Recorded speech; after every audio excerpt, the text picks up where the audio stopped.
The Sinhala identity nowadays is predicted on the view that since they speak an Indo-European language, they are of North Indian origin. The historical reality, however, is totally different. Except perhaps for the oldest stratum of settlers prior to 200 BC, almost all subsequent settlers in Sri Lanka came from South India, mostly from Tamil Nadu, Orissa and Kerala, and quickly became Sinhalese. In fact, some of the most vociferous anti-Tamil castes among the Sinhalese were post-15th century migrants from South India. This is a quote from Professor Gananath Obasekara, who's a Sinhala professor of anthropology at Princeton University in the US. Another quote from another renowned Sinhala historian, K.M. De Silva, from his book The History of Sri Lanka, goes as follows. The accommodation of groups of recent immigrants from South India and their absorption into the caste structure of the littoral saw the emergence of three new Sinhala caste groups, the Salagama, the Durawa and the Karawa. They came to the island in this period in successive waves of migration, which continued well beyond it into the 18th century.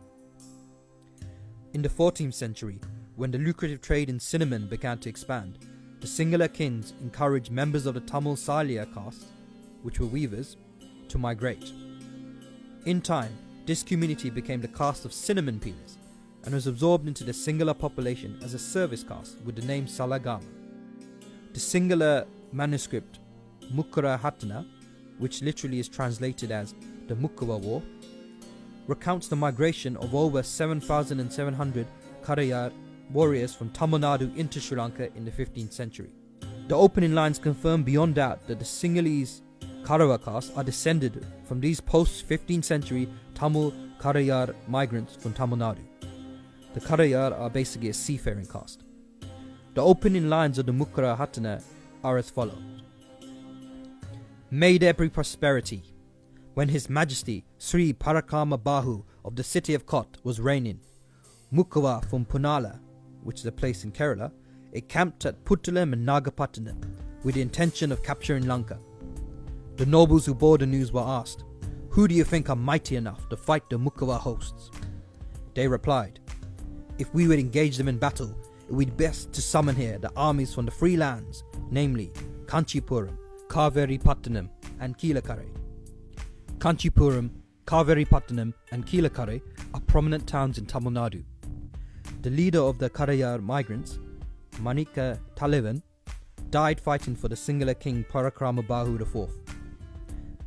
His son, Sapamal Kumaraya, he was adopted by the king and later went on to rule both the Kot and Jaffna kingdoms.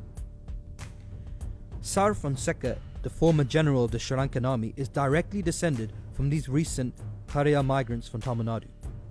Despite this, he strongly believes that Sri Lanka belongs only to the Sinhalese. Here is a quote from Sar Fonseca in an interview with a Canadian newspaper.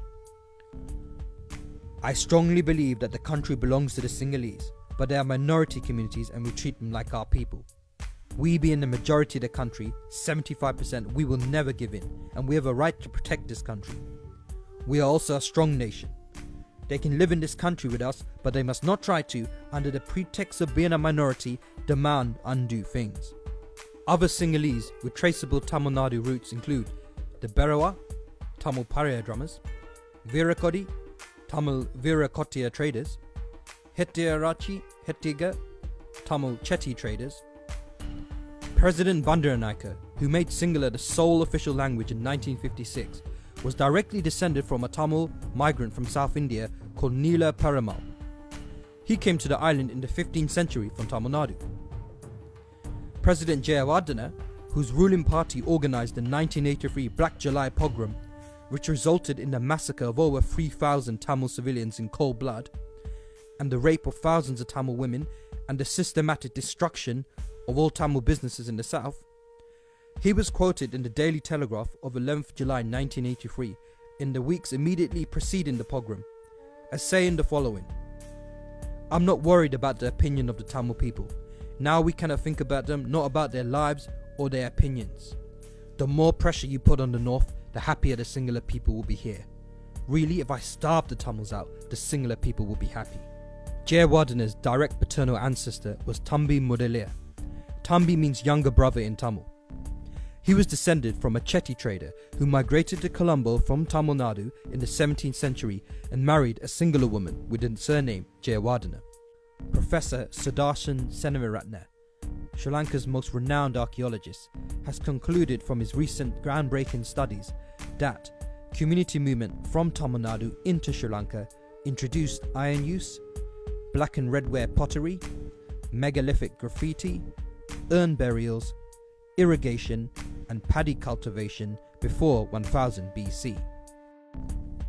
These South Indian migrants established the first village settlements and included the Vela chieftains.